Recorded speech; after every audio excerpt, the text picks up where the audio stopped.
पुरातन के खिलाफ बोलेगा तो ये हकीकत राय बनकर उसको मुंह तोड़ जवाब देने के लिए भी तैयार रहेंगे। ये भारत की संस्कृति है। और आप देखिए, ये हम सबका सौभाग्य कहिए या हम सबकी दास्तान में प्राण निछावर कर देते हैं।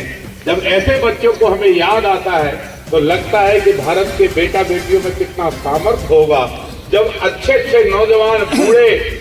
भगवान दास को भी मैंने कहा, भाई सिंधी समाज की बहुत सारी मांगे अभी हैं, पूरी नहीं हो रही, आप भी मंत्री बनो तो काम हो कर पाओगे। और राजेश तो आपके पीछे है ही है। इसलिए मैं चाहूंगा कि तीनों लोग मिलकर रामधुनी का शुभारंभ करें।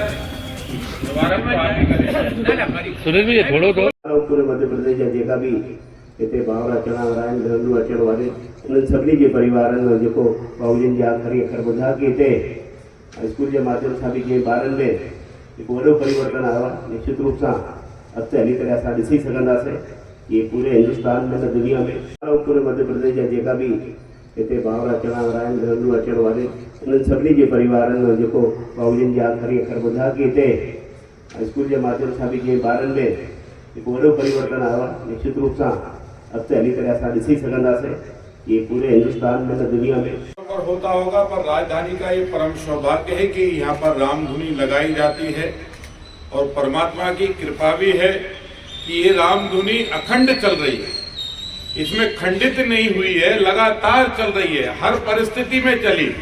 कोरोना काल में भी रामधुनी का आनंद यहाँ पर लिया और परमात्मा ने शक्ति हम सबको दी। उस दौरान भी हम सब लोगों ने रामधुनी की। और मैं श्रद्धेय संत जी के चरणों में नमन करता हूँ और श्रद्धेय सिद्ध भाव जी को भी प्रणाम करता हूँ। और आप भी ताली बजाकर उनको दीर्घायु होने का आशीर्वाद दीजिए, वो स्वस्थ रहे, मस्त रहे। इस अवसर पर हमारे लोकप्रिय विधायक दक्षिण के भगवान दास सरनानी जी यहाँ पर हैं, उनका भी स्वागत है।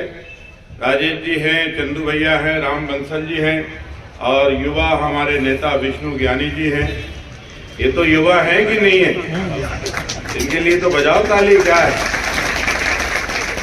और ये जो रामधुनी का पावन महत्व है, इसको आप और हम सब लोग भली भांति जानते हैं, क्योंकि रामधुनी, राम नाम में धुन जब जब जिन जिन की लगी है वो अजर भी हुए हैं, अमर भी हुए हैं और साथ में उनका नाम युगों युगों तक लिया भी जाता है।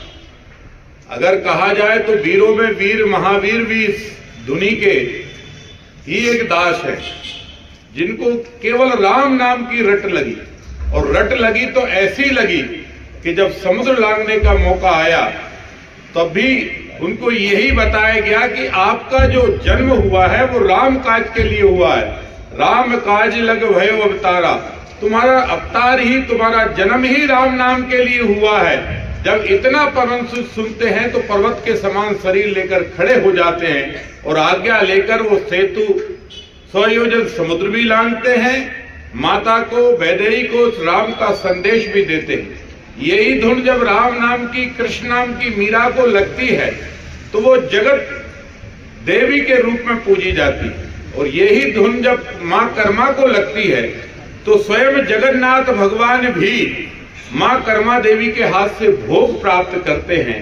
और यही धुनी जब संत रामकृष्ण परमहंस जी को लगती है तो स्वयं काली माँ उनके हाथ से लड्डू प्राप्त करती हैं और भोजन प्राप्त करती हैं। और यही धुनी जब संत हृदयराम साहिब को लगती है तो अरबपति भी उनके द्वार पर आकर माथा टेक कर अपना जीवन धन्य बना लेते हैं। ये वही धुनी। आप देख रहे हैं बीडीसी न्यूज, जो है शहर, समाज और राजनीति से जुड़ी खबरों का आईना।